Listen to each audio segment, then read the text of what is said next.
Okay, next one is dispositional landforms. Glaciers deposit the eroded material in the form of huge piles which are called moraine.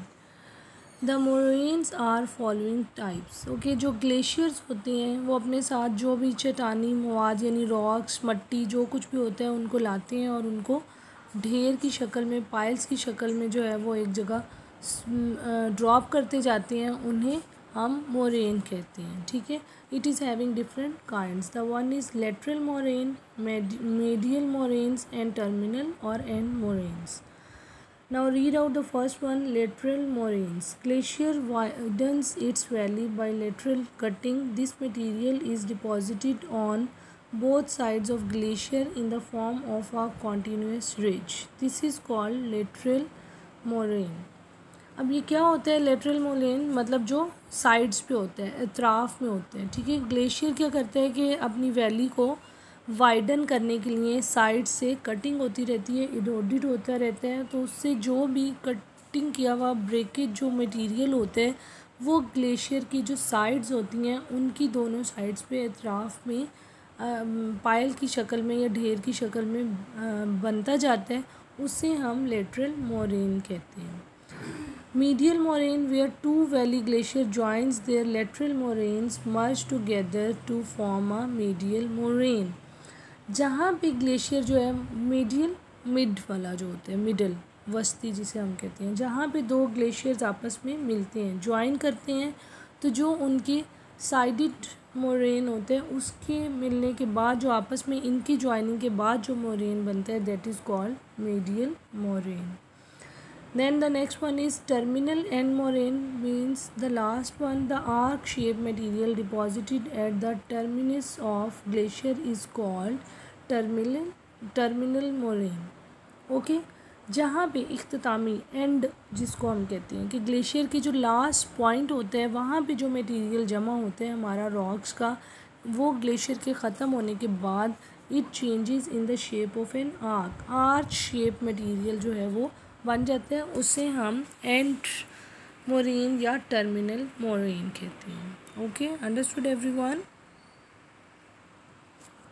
Okay, now the next one is continental glaciers. अब continental glaciers क्या होते हैं? The polar lands away from equator have been covered by huge ice sheets of Greenland and Antarctic. These are continental glaciers which are thousands of feet deep and stretch over millions of square kilometers in area. Large area and lake of slope results in very slow movement. That's why they are mostly engaged in depositional work. The depositional landforms are now क्या हैं continental glaciers कि जो हमारे polar lands हैं, मतलब polar हमारा जो कुतबी areas आ जाते हैं जैसे ग्रीनलैंड है और अंटार्कटिक है, उनकी जो ज़मीन होती है that is covered with snow. ठीक है, स्नो से कवर होती है. और जो इक्वेटर है हमारा वहाँ से मतलब ये एरियाज़ क्योंकि दूर होती हैं so that there is snow throughout the year. तो इनकी जो स्नो की जो आप कह सकते हैं कि हाइट होती है वो बहुत ज़्यादा होती है और जिसकी वजह से इसका जो एरिया है वो कई स्क्वायर किलोमीटर तक फैला हुआ है. ठीक है, और इनका जो एरिया होता है और जो मतलब ढलान होती है स्लोप की वजह से वो मतलब इनकी जो मूवमेंट है वो बहुत ज़्यादा स्लो होती है और जिसकी वजह से जो ये कॉन्टिनेंटल ग्लेशियर्स जो हैं वो बनते चले जाते हैं. और इनमें क्या क्या इनके लैंडफॉर्म्स हैं, इनमें क्या होती हैं कि ये these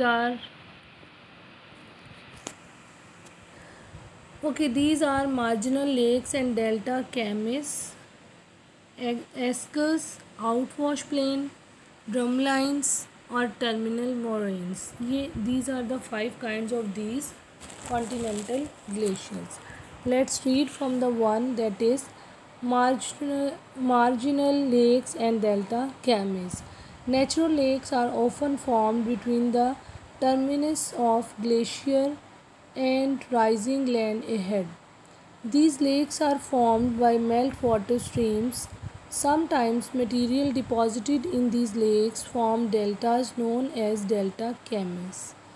Okay, now what are these marginal lakes and delta chemies? मतलब marginal lakes कुदरती झीलें होती हैं और delta chems क्या होते हैं कि बाज़ औक़ात जो ग्लेशियर की एंडिंग पॉइंट होते हैं वो आगे की तरफ या मतलब जैसे जैसे बुलंद होती हैं तो कुदरती जो है मतलब नेचुरल लेक्स बन जाती हैं। ठीक है, अब जब नेचुरल लेक्स बनती हैं तो ग्लेशियर से जो भी मतलब लेक्स का पानी होता है वो जमा होता जाता है और इन झीलों में जितने भी नदियों में लेक्स में जो बारीक रॉक्स होती हैं, रॉक मटेरियल होते हैं वो खुश्की के इस कितने में जमा होना शुरू हो जाते हैं तो उससे हम फिर डेल्टा कैमिस कहते हैं। Okay, eskers melt water streams often form tunnels in the glacier. जो ग्लेशियर के पिघलने से छोटी छोटी सी नदियाँ या जो सुरंगें सी बन जाती हैं उसे हम एस्कर्स कहते हैं। These streams deposit fine materials in the form of long winding piles in these tunnels, these are called eskers. अब ये जो नदियाँ होती हैं सुरंगों में मतलब रेत मट्टी और छोटे छोटे जो कंकर हैं, छोटी छोटी सी मतलब पीसीज ऑफ स्टोन्स हैं उनको मतलब एक ढेर की शक्ल में जमा करती चली जाती हैं तो जो ग्लेशियर के पिघलने से सामने आती हैं उन्हें एस्कर्स कहते हैं। Outwash plain often melt water streams deposit fine material over vast areas of land ahead of glacier. This smooth plain is called outwash plain.